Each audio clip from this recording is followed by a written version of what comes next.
तो साथियों, आज का हमारा टॉपिक है भारत में पाए जाने वाले गौ पशुओं को कितने वर्गों में बांटा गया है, किस वर्ग में कौन कौन से पशु आते हैं और उन्हें किस बेस पे, किस गुण के आधार पे किस वर्ग में रखा गया है। तो आइए देखते हैं। भारतीय गौ पशु। भारतीय गौ पशुओं को सबसे पहले दो भागों में बांटा गया है। इसमें आपका हो गया एक भारतीय नस्ल, दूसरा है विदेशी नस्ल।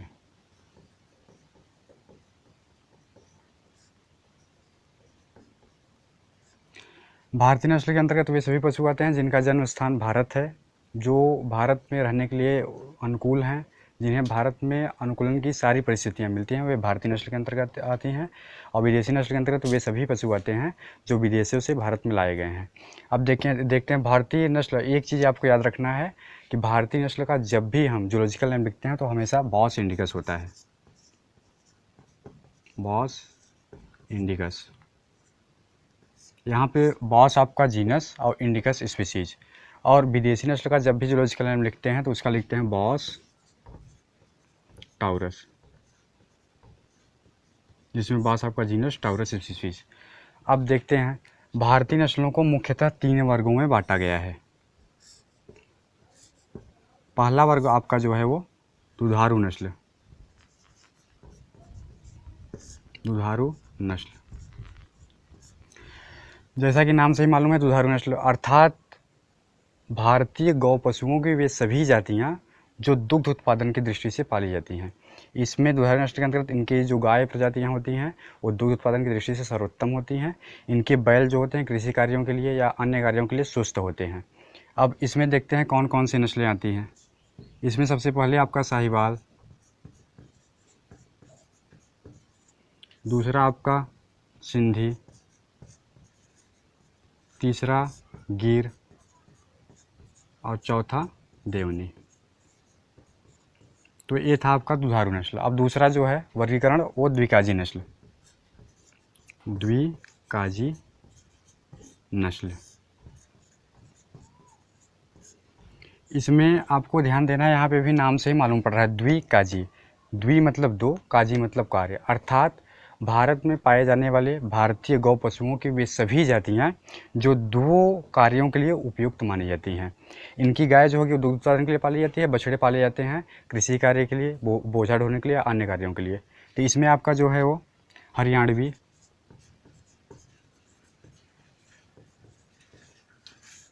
थारपारकर, काकरेज, मेवाती इत्यादि नस्लें हैं। अब देखते हैं, ये आपका द्विकाजी नस्ल हो गया। अब तीसरा जो है भारवाही नस्ल, भारवाही। यहाँ पे भी नाम से ही मालूम पड़ रहा है भारवाही। भार मतलब बोझा, वाही मतलब वहन करने वाले, अर्थात भारत में पाए जाने वाले भारतीय गौ पशुओं की वे सभी जातियाँ जो भार वहन की दृष्टि से या खेतों में जुताई के लिए या अन्य किसी कार्य की दृष्टि से पाले जाते हैं, वो भारवाही नस्ल के अंतर्गत रखे गए हैं। इनकी जो गौ पशु होते हैं, गाय जातियाँ हैं, उन्हें दूध उत्पादन की दृष्टि से नहीं पाला जाता है। इनके जो बछड़े होते हैं वो कृषि कार्यों में चुस्त होते हैं, कृषि कार्यों को बड़ी आसानी से करते हैं और इनके ऊपर बोझा, अधिक बोझा भी हम लाद कर कहीं पे भी ले जा सकते हैं, बैलगाड़ी में भी यूज कर सकते हैं। इसमें देखते हैं, इसमें आपका फेमस नस्ल जो है वो गंगा तेरी है। ये तो थी आपकी भारतीय नस्ल का वर्गीकरण। अब जो भारत में पाए जाने वाले विदेशी नस्ल की गायें हैं उन्हें मुख्यतः 2 वर्गों में बांटा गया है। पहला है दुग्ध उत्पादन की दृष्टि से, दुग्ध उत्पादन। दूसरा जो है वो मीट प्रोडक्शन, मांस उत्पादन, मांस उत्पादन। तो इसमें आपका क्या है, दुग्ध उत्पादन मतलब भारत में पाए जाने वाले विदेशों की वे सभी नस्लें जो दुग्ध उत्पादन की दृष्टि से पाली जाती हैं वे विदेशी नस्ल के अंतर्गत दुग्ध उत्पादन के अंतर्गत आती हैं। और उसके बाद मांस उत्पादन में जो विदेशी नस्ल की गायें हैं वो मांस उत्पादन के लिए पाली जाती हैं।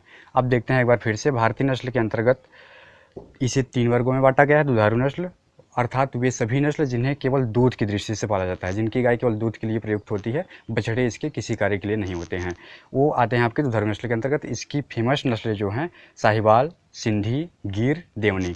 दूसरा वर्गीकरण जो है द्विकाजी नस्ल, अर्थात भारत में पाए जाने वाली वे सभी भारतीय नस्लें जो दो कार्यों की दृष्टि से पाली जाती हैं। इनमें जो होता है, इनकी गाय दूध देने के लिए पाली जाती है, बछड़े इसके कृषि कार्यों के लिए भी पाले जा सकते हैं। और भारवाही नस्ल के अंतर्गत केवल इनके बछड़े पाले जाते हैं कृषि कार्यों के लिए। गाय जो होती है दूध उत्पादन के लिए न के बराबर, मतलब कि इसका यूज बहुत कम होता है। तो साथियों, आज का वीडियो हमारा था भारत में पाए जाने वाली गौ पशुओं की जातियाँ जो उन्हें किस प्रकार किन किन वर्गों में बांटा गया है और किन किन वर्गों में कौन कौन से पशु आते हैं। तो इसके साथ ही आज का वीडियो समाप्त होता है। हम आपसे मिलेंगे अगले वीडियो में। धन्यवाद।